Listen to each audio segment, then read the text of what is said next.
Hi, I'm Ron Quint. Broadly speaking, the wine world is divided into Old World and New World. And I'm here to discuss this today with Nick, Michael, and Noon.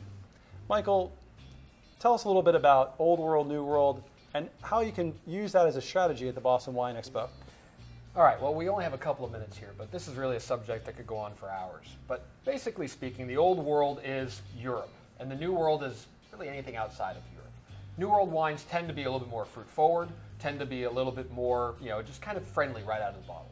Old World wines tend to have more of what we call terroir.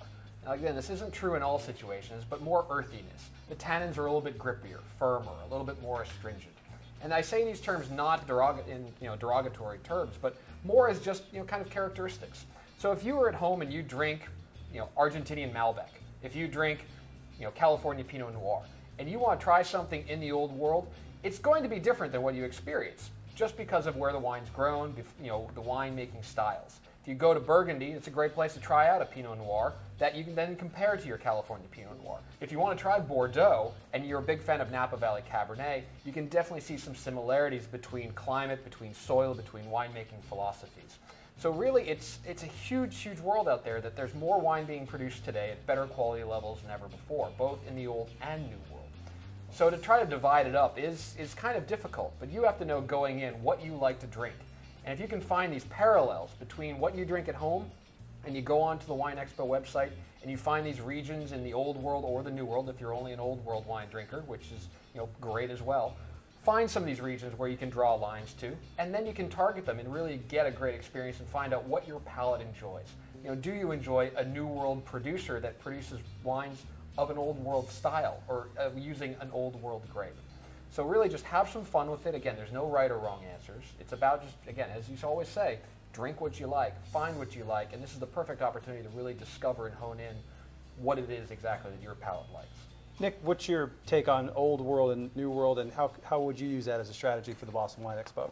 I think the Boston Wine Expo provides the perfect opportunity for those that want to learn a little bit more about wine.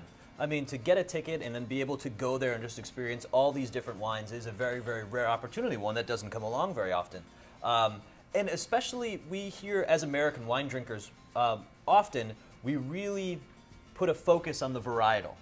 And other wine drinkers from other countries, put focuses on different things. We put focus on the varietal. All the wines we have from California, or most of them, are usually about the varietal and, is it a Pinot Noir, is it a Cabernet, is it whatever.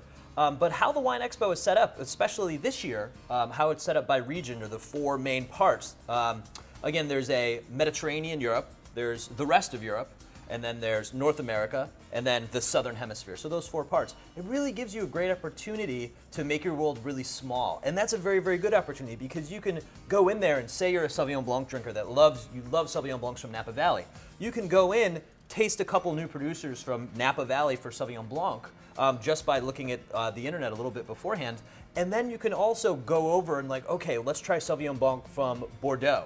So you can take 15 minutes and really go into the New World and discover the wines there, and then discover the same exact grape from the Old World. And you can do that with Sauvignon Blanc, you do it with Pinot Grigio or Pinot Gris, Cabernet, and what Michael mentioned, trying Napa Valley Cabernets, and then trying them from Bordeaux and seeing the difference and really experiencing the difference from yourself. I think that that's a huge advantage that you have at the Expo. And it just goes on and on, right? Because it's so much easier to divide into two broad categories than to remember every region of every part of every country. It's quite overwhelming. Noon, what's your strategy for taking an Old World, New World approach to the Boston Wine Expo? Well, like you say, it's hard because it's such a broad category, Old and New World. I think that my strategy is just to identify your own palate, to be able to recognize what speaks more to you, what you can identify with, and what you appreciate more. Generally, we would think of old wines as having a little bit more structure, a little bit more elegant, and it speaks to you slowly. It delivers its message in a smoother way, in a less showy way. But when you think about New World, because of the the warmer climates, the new technology that we are using, it's very showy. It's right there up front. So I think the most important thing is just to be able to identify your own palate, which better communicates to you, which do you prefer, and then you can go from there. Well, I love your point. Nick, you have one other thing to add. Yeah, I'd just like to add that especially when going to an event like this, there's going to be a lot of people pouring wine there, and there are no, I think the most important thing is there are no wrong questions or stupid questions or anything else. Like if you have something and you have a question on a particular wine, or even if you're looking to try something, if you enjoy Argentinian Malbecs and you're in the California section, to ask the people behind the tables and the people that are pouring, like, hey, I like this, what would I like? Or this is interesting, this seems tart. You know, to really keep an open mind and just be ready to experience some new things. Michael, what about you? What would be your focus? Well, I mean, one kind of interesting strategy that that might not be what people think of right away is, think about climate. Do you like wines that are coming from Oregon, or do you like wines that are coming from Napa? Oregon's a cooler climate. Napa's a warm climate. And then look around the world. Where else are you going to find a similar climate? So in Oregon, it's cool, kind of a little bit rainy.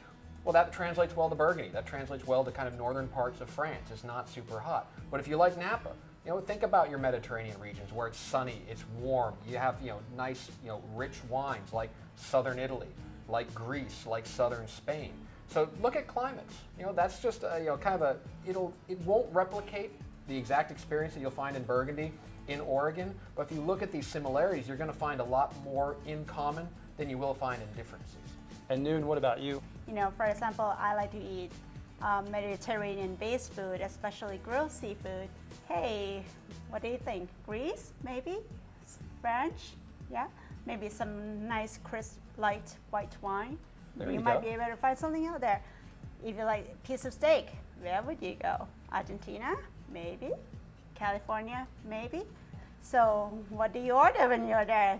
That might be a good research opportunity for you, just to go down that aisle and see what they have. Well, I love the point that you made, Noon, because research is really what the Wine Expo is all about.